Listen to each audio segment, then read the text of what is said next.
اعوذ باللہ من الشیطان الرجیم بسم اللہ الرحمن الرحیم یا ایہا الذین آمنوا اے ایمان والو لا تأکلوا اموالکم ایک دوسرے کے مال نہ کھاؤ بینکم آپس میں بالباطل باطل طریقے سے ایک دوسرے کے مال آپس میں باطل طور پر باطل طریقے سے مت کھاؤ الا سوائے ایک صورت کے ان تکون تجارتاً کہ تم تجارت کرو عن تراض منکم آپس میں رضامندی کے ساتھ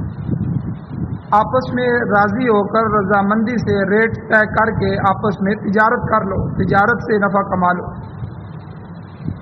ولا تقتلوا انفسکم اور دوسری بات یہ کہ تم ایک دوسرے کی جانوں کو قتل نہ کرو ان اللہ کان بکم رحیما بے شک اللہ تعالیٰ تمہارے ساتھ بڑا مہربان ہے ومن یفعل ذلک اور جو شخص یہ کام کرے گا عدوانا و ظلما تعدی کرتے ہوئے اور ظلم کرتے ہوئے فسوف نصلیہ نارا ان قریب ہم اس کو آگ میں جہنم میں داخل کریں گے وَكَانَ ذَلِكَ عَلَى اللَّهِ يَسِيرًا اور یہ بات اللہ پر بہت آسان ہے۔ سورۃ النساء آیت نمبر 29 اور 30 دو آیتیں آپ کے سامنے تلاوت ہوئی ہیں۔ ان آیات کا ایک درس تو کل گزر چکا ہے، جس کا خلاصہ یہ ہے کہ اللہ تعالیٰ ایمان والوں کو مخاطب کر کے یہ بتا رہے ہیں کہ آپس میں ایک دوسرے کا مال نہ کھاؤ باطل طریقے کے ساتھ۔ کسی کا مال کسی کے لیے کھانا یہ باطل طریقے سے ناجائز ہے۔ اب باطل کسے کہتے ہیں؟ کل تقریباً اس کی ساری تشریح ہو چکی ہے، 6-7 صورتیں اس کی بیان ہوئی تھیں۔ تو باطل سے مراد وہ ہے ہر وہ راستہ جو ناجائز اور حرام کا راستہ ہے، جس کو شریعت نے ناجائز کہا ہے، جس کو شریعت نے حرام کہا ہے۔ اس میں ہر وہ ذریعے آمدنی بھی آ سکتے ہیں جو شریعت نے باطل قرار دی ہیں، مثلا چوری ہے، ڈکیتی ہے، خیانت ہے کسی کے مال میں، سود کا معاملہ ہے، رشوت ہے، دھوکہ ہے، یہ سارے باطل میں آتے ہیں۔ بالباطل کا جو ایک جملہ ہے اس نے اس طرف اشارہ کیا ہے کہ مال جو ہے وہ کسی بھی ناجائز ذرائع سے کسی کا مال نہ کھینچا جائے۔ تو ایک تو ذریعہ آمدنی حلال ہو، دوسرا بیوع فاسدہ نہ ہو۔ کل تشریح گزری ہے کہ وہ بیع جو ہم آپس میں خرید و فروخت کرتے ہیں کہ بعض بیع ہوتی ہیں جن سے شریعت نے منع کیا ہے کہ بھئی ان کو آپس میں بیع نہ کرو۔ اب ان چیزوں کی تجارت کرنا یہ بھی شرعاً حرام کے زمرے میں آئے گا، باطل میں آئے گا۔ مثلا شراب ہے، اب شراب جہاں پینا حرام ہے وہاں شراب کا بیچنا بھی حرام ہے، دونوں چیزیں تجارت بھی اس کی منع ہے۔ اور اسی طرح مردار کی تجارت ہے، تصاویر بنانا، مجسمے بنانا، یہ جو گڑیا ہے گڑیا بنا کے یا اس طرح مجسمے بنا کے بیچنا، تو ان سب کی ممانعت آئی ہے، تو اس لیے ان کے ذریعے سے مال کمانا بھی جو ہے یہ حرام ہوگا، باطل میں آئے گا۔ اس کے علاوہ بعض پیشے ایسے ہیں کہ جن پیشوں کے اختیار کرنا جو ہے وہ شریعت نے منع کیا ہے، وہ پیشے بھی حرام ہیں۔ پھر ظاہر بات ہے جب وہ پیشے اختیار کریں گے تو ان کی آمدنی بھی حرام ہوگی، جیسے جو ہے گانا بجانا، گانا گا کے جو ہے وہ پیسے کمانا، اسی طرح لب و لہب کے گانے بجانے کے آلات بنانا، یہ آلات بنانا بھی حرام ہے، جوا وغیرہ بھی حرام ہے۔ اور اسی طرح جو ہے جتنی بھی ممانعت والی چیزیں ہیں ان کی آگے جو ہے ان پیشوں کو اختیار کرنا بھی حرام ہے۔ اور بعض اوقات یہ جو وراثت کسی کا حق غصب کیا جاتا ہے، بہن بھائی آپس میں کسی کی وراثت نہیں دیتے، تو یہ وراثت سے جو آدمی مال کماتا ہے، اس زمین سے فائدہ اٹھا رہا ہے، اس مکان سے فائدہ اٹھا رہا ہے، یہ بھی باطل میں آئے گا، یہ اس کے لیے حرام ہے، ناجائز ہے، کیونکہ یہ کسی کا اور کا حق ہے جو شریعت نے بنایا ہے، اب یہ اس حق کو استعمال کر۔ اسی طرح شراکتی کاروبار، ایک تو علیحدہ کاروبار ہوتا ہے، اپنا کاروبار ہوتا ہے، اس میں بندہ نفع کرے، نقصان کرے، جیب میں رکھ لے، ٹھیک ہے، بچائے یا اپنی ذات پہ خرچ کرے، جو مرضی کر لے۔ لیکن جو شراکتی کاروبار ہوتا ہے جس میں ایک بندہ یا دو بندے شریک ہو جاتے ہیں آپس میں، تو اس شراکتی کاروبار میں پہلے طے کیا جائے، جو چیزیں طے ہوں اتنی رقم اس چیز کے لیے نکالی جائے، باقی اسی طرح تقسیم کی جائے۔ اس کے علاوہ جو ہے کسی کی غیر موجودگی میں رقم کا زیادہ استعمال کرنا یا بے جا استعمال کرنا یا طے شدہ امور سے ہٹ کر استعمال کرنا، یہ سب خیانت میں آئے، یہ سب باطل میں۔ تو یہ ساری تفصیل بیان ہو چکی ہے کہ اللہ نے فرمایا یا ایھا الذین آمنوا، اے ایمان والو، لا تأکلوا اموالکم بینکم بالباطل، آپس میں ایک دوسرے کے مال باطل طریقے سے نہ کھاؤ۔ تو اس باطل کی تفسیر میں یہ ساری چیزیں مفسرین نے لکھی۔ اور ایک چیز کل یہ بھی بیان ہوئی تھی کہ جس طرح مال کا ناجائز طور پر کمانا جو ہے حرام ہے، اسی طرح اگر مال حلال ہے اور اس کا ناجائز راستے میں جو ہے استعمال کرنا بھی حرام، حلال مال کو ناجائز اور باطل طریقے سے استعمال کرنا بھی حرام ہے۔ مثلا کھیل تماشے میں لگا دیا یا کتوں کی لڑائی میں لگا دیا، بیل خرید رہا ہے بیلوں کی دوڑ پہ لگا دیا، ٹھیک ہے، رسومات باطلہ پہ لگا دیا۔ کتنی باطل رسمیں ہیں جو ہمارے معاشرے میں غمی شادیوں کی یا دوسرے موقعوں کی، ان باطل رسموں پہ لگا دیا، یا اسراف اور تبذیر یعنی فضول خرچی میں اڑا رہا ہے، تو یہ بھی شریعت کی نظر میں جو ہے یہ سب کا سب جو ہے یہ باطل ہی ہے۔ اور جو جائز صورت ہے آج کے درس میں کہ پھر ہم مال کو کس طرح کمائیں، اللہ نے فرمایا ایک صورت ایسی ہے جس میں آپ ایک دوسرے کا مال کھا سکتے ہیں، وہ کیا ہے؟ الا ان تکون تجارہ، تم تجارت کرو، ذریعہ تجارت اختیار کرو، تجارت کے ذریعے سے ایک فریق کو دوسرے فریق سے جو منافع ملے گا وہ منافع اس کا استعمال کرنا جائز ہے اور وہ اس کے لیے حلال ہے۔ آگے اللہ نے ایک جملہ فرمایا عن تراض منکم الا ان تکون تجارتا عن تراض منکم، باہمی رضامندی سے، باہمی رضامندی سے تجارت ہو۔ اب بندہ جاتا ہے جی یہ چیز کتنے کی ہے، یہ اتنے کی ہے جی، میں تو اتنے کی نہیں لیتا جی، آپ اسے، وہ کم کر دیتا ہے، اپنا منافع تھوڑا سا کم کر دیتا ہے، تو اب وہ آپس میں طے ہو جاتا ہے، تو یہ پیسے دے دیتا ہے اور اس سے وہ چیز لے لیتا ہے، تو یہ رضامندی ہوگی۔ تو اللہ کہتے ہیں جو تجارت رضامندی سے آپس میں کر لو وہ جو ہے وہ صحیح ہے۔ تو اور جو صحیح تجارت ہے وہ رضامندی سے ہی ہو سکتی ہے۔ اگر کوئی فریق تجارتی لین دین میں راضی نہ ہو تو وہ تجارت نہیں ہے بلکہ زبردستی ہے۔ کئی دفعہ کسی آدمی کو مجبور کیا جاتا ہے کہ یہ سودا کرو، یا اس کے لیے حالات بنائے جاتے ہیں، اور اس طرح کسی آدمی کی مجبوری سے فائدہ اٹھانا۔ ایک آدمی اس کے گھر کے معاملات ایسے ہو گئے ہیں، اس کو موٹر سائیکل بیچنا پڑ گیا، اب ظاہر بات ہے ہر بندے کو پتہ ہے اس کی مجبوری ہے، اب وہ اصل ریٹ سے بھی بہت کم بیچنے کے لیے تیار ہو جائے گا، تو گویا کہ اس کے حالات نے اس کو مجبور کیا۔ تو ایسے حالات میں بھی کسی سے فائدہ نہیں اٹھانا چاہیے۔ تو بہرحال اللہ تعالیٰ نے فرمایا الا ان تکون تجارہ، تجارت کرو عن تراض منکم، آپس میں رضامندی کے ساتھ۔ اور تجارت کا مطلب کیا ہے؟ فقہی اصطلاح میں فقہا نے جو اصطلاح لکھی ہے مبادلۃ المال بالمال بالتراضی، یعنی مال کا بدلہ مال سے باہمی رضامندی کے ساتھ، تو اس میں یقیناً منافع حاصل ہوگا اور وہ مومن کے لیے شرعاً حلال ہے۔ مفسرین کرام اس آیت کے ضمن میں تشریح میں فرماتے ہیں کہ اس میں ایک بات یاد رکھی جائے کہ باہمی رضامندی جو اللہ نے فرمایا کہ عن تراض منکم، آپس میں رضامندی سے جو تجارت کر لو تمہارے لیے جائز ہے، اس صورت میں یہ جائز ہے جبکہ تجارت شرعی حدود کے اندر ہو۔ اگر کوئی آدمی سود کی آپس میں رضامندی کر لیتا ہے، وہ بینک میں چلا جاتا ہے اور آ کر کہتا ہے جی کہ مولوی صاحب اللہ نے تو یہ فرمایا عن تراض منکم، آپس میں رضامندی سے کر لو،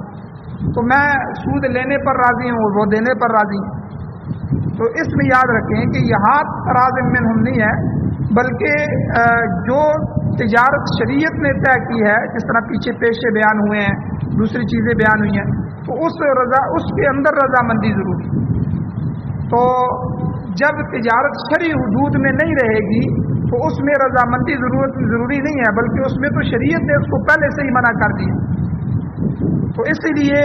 کوئی لین دین کے اندر رشوت کی رقم لے رہا ہے، اب ایک آدمی رشوت دے رہا ہے اور دوسرا لے رہا ہے، اور اس میں یہ کہے گی تو یہ تو ہم آپس میں رضامندی سے کر رہے ہیں، تو یہ یہاں جائز نہیں ہے۔ تو لین دین اور ان چیزوں میں اسی وقت جائز ہوگا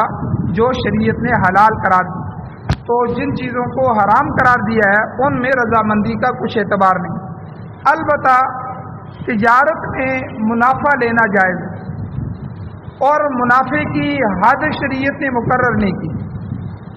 کہ آپ کتنا منافع لے سکتے ہیں۔ تو منافع کبھی 4 صورتیں ہوتی ہیں، کبھی زیادہ بھی ہوتا ہے، بعض دفعہ جو ہے زیادہ منافع لیا جا سکتا ہے،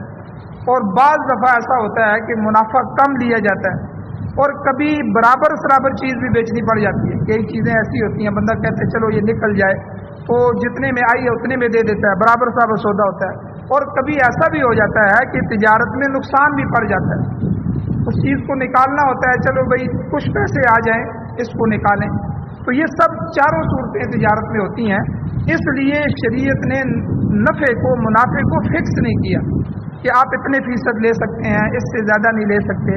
تو منافع زیادہ بھی لیا جا سکتا ہے اور منافع بڑھتا بھی رہتا ہے۔ تجارت میں سب سے بڑا فائدہ یہ ہے، اگر آپ کے پاس پیسہ ہے اور آپ کے پاس اسٹاک موجود ہے تو اس کی قیمت بڑھنے سے، ضرورت بڑھنے سے وہ منافع بڑھتا رہے گا، ہو سکتا ہے وہ کئی گنا بڑھ جائے۔ تو اس لیے حد مقرر نہیں کی تاکہ اس میں نقصان کا پہلو جو ہے وہ پیدا نہ ہو جائے۔ تو تجارت کے علاوہ نفع کمانا، تجارت کے علاوہ کوئی راستہ استعمال کرنا یہ جائز نہیں ہے۔ اب آتے ہیں حدیث مبارکہ کی طرف۔ ابو داؤد شریف میں حضور علیہ الصلوۃ والسلام کی حدیث موجود ہے، حضور کا فرمان ہے، آپ دیکھیں کسی مسلمان کا مال یہ کسی دوسرے کے لیے بالکل حلال نہیں ہے تجارت کے علاوہ، یہاں تک کہ شریعت نے سب سے کم تر جو حد ہے، سب سے کم تر حد کسی کے مال کو حاصل کرنے کی، اس کو بھی منع کر دیا۔ حدیث میں حضور نے فرمایا لا یحل مال امرئ مسلم الا بطیب نفسہ، کسی مسلمان کا مال اس وقت تک حلال نہیں ہے جب تک وہ خوشی خاطر اس کی خود اجازت نہ دے۔ کوئی آدمی کسی آدمی کو ہدیہ دیتا ہے اس کے لیے حلال ہے، کوئی رقم دے دیتا ہے اس کے لیے حلال ہے، اپنی خوشی سے کوئی چیز دے دیتا ہے اس کے لیے حلال ہے۔ یہ جو مسلمان آدمی کا مال لا یحل مال امرئ مسلم، یہاں تک بات کو سمجھے کہ کسی مسلمان آدمی کا مال حلال نہیں ہے۔ یہاں بھی حضور الاسلام نے الا لگایا، الا بطیب نفسی، مگر اس کے نفس کی اجازت سے، اس کی خوشی اس کی رضامندی سے۔ اس میں علماء نے یہاں تک مسئلہ لکھا ہے کہ مثلا آپ کسی کے گھر میں مہمان جاتے ہیں، اب وہاں جا کے آپ کو اس کی کوئی چیز پسند آ گئی ہے تو آپ اس کے سامنے اس کا تذکرہ نہ کریں، کیونکہ وہ میزبان ہے اور آپ مہمان ہیں، تو میزبان نے مہمان کی قدر کرنی ہوتی ہے۔ یا برادری رشتہ داری میں ایسا ہوتا ہے کہ بندہ کسی کے گھر جاتا ہے یا کسی کے پاس کوئی چیز دیکھتا ہے تو اس کا تذکرہ کر دیتا ہے، یار یہ تو بہت اچھی چیز ہے، میں اس کی کافی عرصے سے تلاش میں ہوں، مجھے مل نہیں رہی تھی، تو آپ اسے مجھے دے دیں۔ یا بعض دفعہ مانگتا نہیں ہے لیکن اس کے لیے ماحول، اب میزبان مجبور ہو جاتا ہے، اب وہ دے تو دے گا کہ اچھا جی آپ رکھ لیں کوئی مسئلہ نہیں ہے، لیکن طیب نفس نہیں۔ یہ حدیث میں فرمایا الا بطیب نفسی۔ اسی لیے مولانا اشرف علی تھانوی رحمۃ اللہ علیہ نے اپنے ملفوظات میں یہ لکھا ہے، یہ جو مدارس کے لیے یا مساجد کے لیے چندہ کیا جاتا ہے تو کسی شخصیت کے پاس کسی دوسری ایسی شخصیت کو لے کے جانا کہ جس کی وجہ سے اس پر دباؤ پڑ جائے اور وہ چندہ تو دے دے لیکن ہو سکتا ہے اس کے عام اگر وہ جائیں تو اس کے حالات ایسے نہ ہوں، تو اب اس کے طیب نفس شامل نہیں۔ جو بندہ طیب نفس کے ساتھ دے گا اس میں برکت بھی ہے اور اس کی اجازت بھی ہے۔ تو اسی طرح اس کی کئی صورتیں بن سکتی ہیں۔ تو بہرحال کسی مسلمان کے لیے اس چیز کے بیچنے کے لیے یا اس سے اس چیز کو لینے کے لیے کوئی ایسا ماحول بنانا کہ جس میں وہ مجبور ہو جائے، یہ جائز نہیں۔ تو یہاں حدیث میں حضور نے اتنا بھی منع فرمایا، لا یحل مال امرئ مسلم،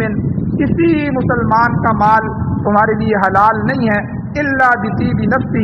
مگر اس کی خوشی خاطر، اس کے نفس کی اجازت سے، اس کی رضامندی کے ساتھ، پوری طرح رضامندی ہو تو تب جو ہے وہ مال اس کے لیے حلال ہو۔ اب یہاں تک تو تجارتی ذرائع سمجھ آتے ہیں کہ تجارت سے مال کمایا جائے۔ اب غیر تجارتی ذرائع کہ تجارت کے علاوہ بعض دیگر ذریعے بھی ایسے موجود ہیں جن سے کوئی مسلمان مال حاصل کر سکتا ہے۔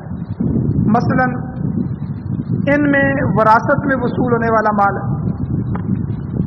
کہ آدمی بیٹھا ہوا ہے، اس نے تو کچھ بھی کمایا نہیں ہے، اس کے پاس تو کچھ بھی نہیں ہے، سب کچھ والد کا ہے یا دادے کا ہے، ٹھیک ہے، اور بیٹھے بٹھائے اگر والد فوت ہو جاتا ہے تو اس کو